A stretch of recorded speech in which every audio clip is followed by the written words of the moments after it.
E aí pessoal, tudo bom? Dessa vez nessa videoaula eu quero falar um pouco para vocês sobre gravação em 44 kHz, 48, 46. O que significa isso, afinal de contas, né? Aqui na minha Scarlett Mix Control, que no caso, como eu uso a interface de áudio da marca Focusrite modelo Scarlett 18 e 8, ela tem esse controle aqui.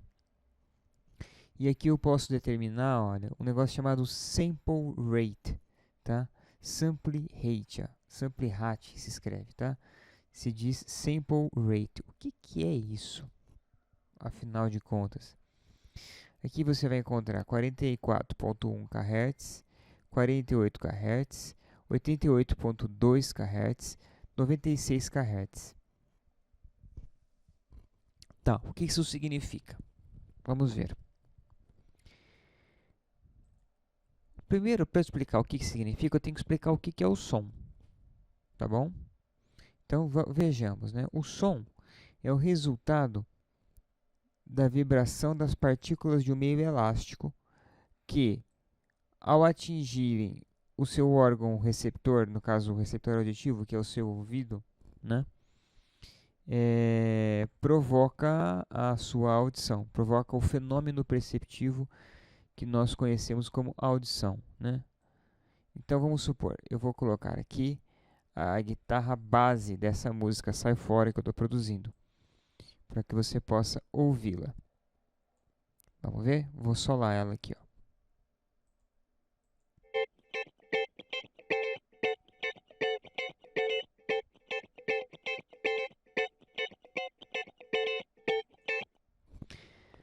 Bom, você está ouvindo essa música aí, você está ouvindo essa guitarra aí, legal. Mas por que você está ouvindo? O que é isso? Veja bem, quando eu toquei a guitarra, eu produzi uma vibração nas cordas da guitarra numa determinada região. Essa vibração foi convertida em impulso elétrico e posteriormente novamente em som. E esse impulso sonoro, essa pressão sonora, minto, pressão não, desculpe, pressão a gente vai usar para outros termos, mas essa vibração, tá, produzida pelas cordas, provoca consequentemente uma vibração do ar. Portanto, o ar é o meio elástico. Mas por que, Jefferson? Professor, simplifica. Por que você não fala ar em vez de falar meio elástico? Porque o som se propaga por outros meios. Se você colocar o seu ouvido numa porta, numa parede, você vai ouvir o que está acontecendo do outro lado da parede. O som não vai se propagar necessariamente pelo ar. Ele se propaga por outros materiais também. A questão é que a qualidade dessa propagação é diferente, tá? Então, o som é o resultado da vibração, da vibração das partículas de um meio elástico, tá? No caso aqui, o ar. Você está ouvindo o som da minha voz nesse exato momento, porque eu estou produzindo esse som com as minhas pregas vocais, o meu aparato vocal, e ele está se percutindo através da atmosfera, aqui, onde eu estou gravando, e eu estou usando esse microfone que funciona também como um captador e captador que vai depois o som ser convertido, né, em impulso elétrico e novamente em som, até chegar a você por meio dos monitores que você estiver usando ou dos seus fones de ouvido, né, das suas caixinhas de som, enfim, whatever, tá? Essa vibração tem uma medição para ela, tá? No Sistema Internacional de Medidas, essa medição nos é dada em Hertz, tá? Quando eu digo, por exemplo, que a nota Lá é na corda mizinha, na casa 5 na guitarra, ou na corda Si, na casa 10, na corda Sol, na casa 14, é, é 440 Hz, eu quero dizer que essa nota tem uma fundamental em 440 Hz. Ou seja, ela vai vibrar 440 vezes por segundo. Ok? Não que a nota seja exatamente isso, porque a nota não é uma onda pura, né? Ela tem os seus harmônicos, mas a fundamental dela está em 440 Hz. No último vídeo que eu upei para esse canal, eu falei sobre como que eu usei esse plugin da Waves, o Path Frequency Analyzer, para poder medir a resposta que me era dada quando eu tocava o acorde mais grave da música na simulação de piano elétrico que eu estou usando aqui, que eu vou usar aqui na hora da gravação, para poder saber qual que era a curva que o gráfico me dá. Mas veja, se eu não estou de posse dessas informações que eu tratei até agora aqui, não vai adiantar nada eu ter um analisador de frequências, não vai adiantar nada eu querer estudar a equalização, não adianta nada, tá? Primeira coisa que eu tenho que entender é o que é o som. Ponto. O som é isso. A vibração das partículas de um meio elástico. Essa vibração se propaga e promove o fenômeno perceptivo que nós conhecemos como som. A audição de um som dado, ok? Pois bem, esse analisador de frequências, se vocês perceberem, ele está aqui, ele tem aqui o zoom dele, tal, menos, mais. Ele vai aqui até 16.000 aqui, tá? Mas na verdade a audição nossa vai até 20.000 Hz. Então, o ouvido humano é capaz de ouvir uma faixa de frequência que vai de 20, cadê? Ó, aqui, eu estou em 20 até 20.000 Hz. Ou seja, eu produzo a vibração das partículas de meio elástico. Essa vibração pode ser medida entre 20 e 20.000 Hz e o ouvido humano vai conseguir captar isso aí. Claro que, de acordo com cada ouvido, nós temos também um negócio chamado perda de audição, né?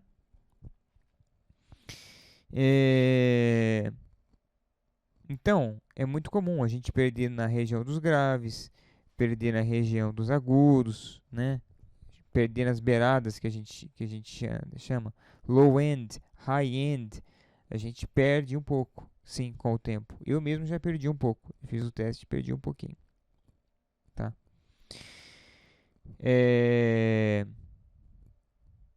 Mas, de maneira geral, a nossa audição vai de 20 a 20.000 Hz.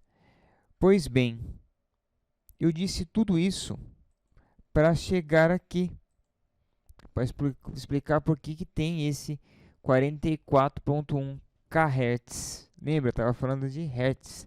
kHz é kHz ou 1000 Hz, tá? Aí fala assim, mas a gente ouve de 20 a 20.000 Hz. Portanto, de 20 Hz a 20 kHz, kHz. Por que 44.1?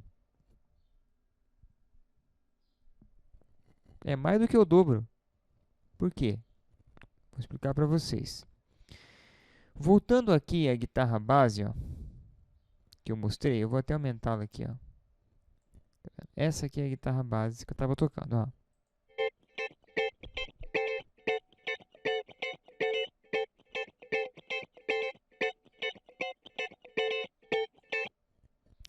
Tá.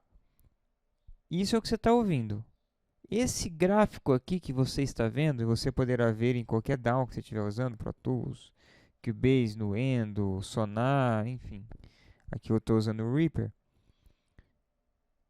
Isso aqui é um gráfico que representa a variação do som no tempo, ou seja, ele me dá o resultado das frequências sonoras no tempo, tá? Pense isso aí como se fosse um gráfico. Eu tenho x e y, as coordenadas x e y. Eu tenho aqui o tempo. E aqui eu tenho o volume, tá? Isso aqui é um botão de volume. Tem 0 dB. Se eu aumentar, ó o que vai acontecer, ó. Hã? Se eu abaixar, ok?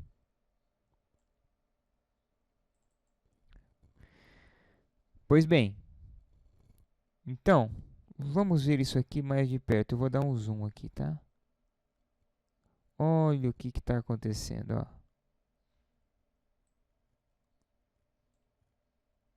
Ó. Aí você enxerga melhor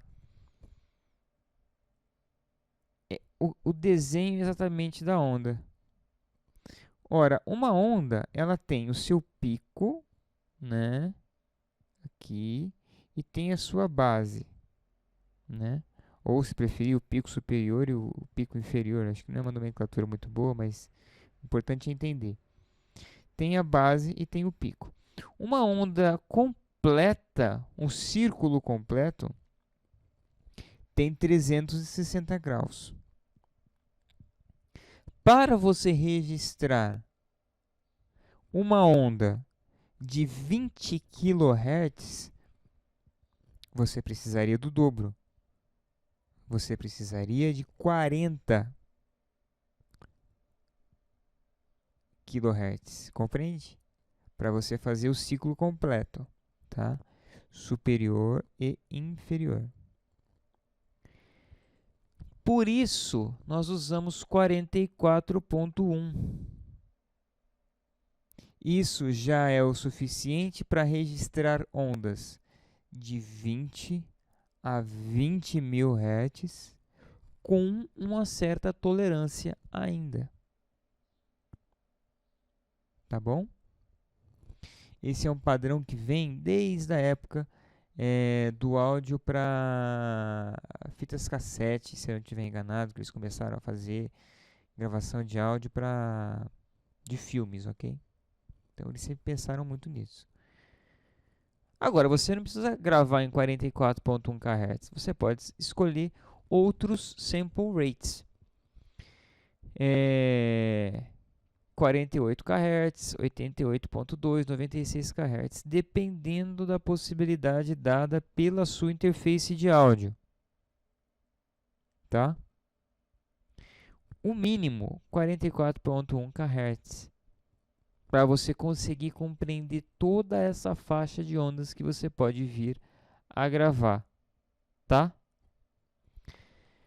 Pois bem, dito tudo isso, eu tenho que perguntar e já vou responder. É muita vantagem você ter uma placa de áudio que vai gravar em 96 kHz, que vai, no caso igual essa aqui, que vai gravar em 192 kHz. Tem placas que gravam, né, até nesse sample rate.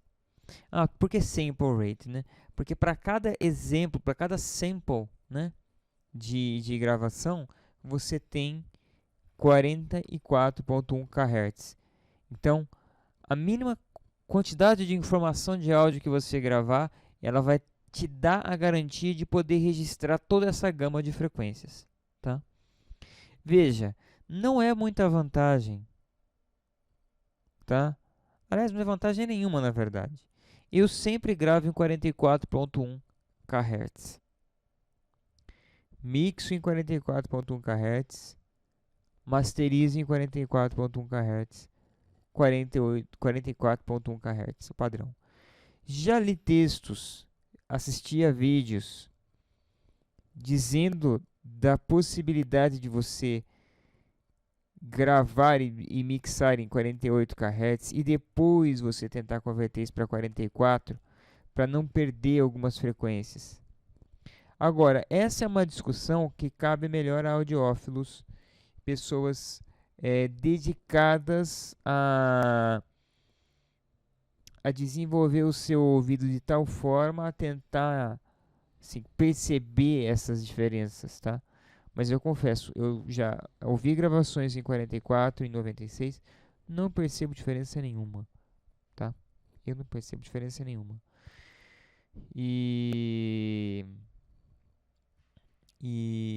eu acho que se alguém percebesse, teria que ter um ouvido assim super humano, entendeu? Porque a nossa audição vai de 20 a 20 mil Hz, descontando as perdas auditivas, tá? E 44.1 kHz é o suficiente para você conseguir registrar as frequências de 20 a 20 mil Hz e ainda com alguma tolerância, certo? Então, para mim, 44.1 kHz é o padrão, é o que eu sempre uso. Nunca conheci pessoalmente, pelo menos, alguém que gravasse em 96.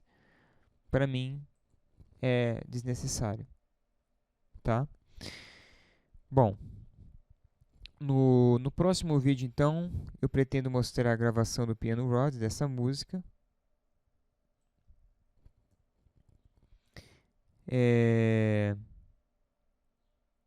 Então, vou gravar em 44.1 kHz. Como tenho gravado tudo aqui até agora, né? Todas as tracks dessa música eu tenho gravado em 44.1 kHz. Gravarei também o meu piano em 44.1 kHz. Toda essa discussão que eu trouxe aqui nesse momento será importante, muito bem-vinda, quando da nossa conversa a respeito de equalização. Porque aí a gente vai ter que voltar a falar sobre o analisador de frequências e a gente vai ter que voltar a falar sobre a natureza do som, o que é o som e tudo mais, para poder tratar com mais profundidade do problema da equalização, tá? Equalização de cada um dos instrumentos, a equalização enquanto uma ferramenta importante na timbragem dos instrumentos, na conferência de espaço para cada um dos instrumentos, tá? E tudo mais. Mas por hoje é só. Então, se você tem uma interface de áudio que grave em 44.1 kHz, ótimo, grave em 44.1 kHz, tá? Se você tem uma interface de áudio que grava mais do que isso, que bom para você. É bom, em última análise é bom, né? É um acréscimo aí, mas é algo que talvez você nunca venha a usar, tá bom? Valeu, tudo de bom, até a próxima.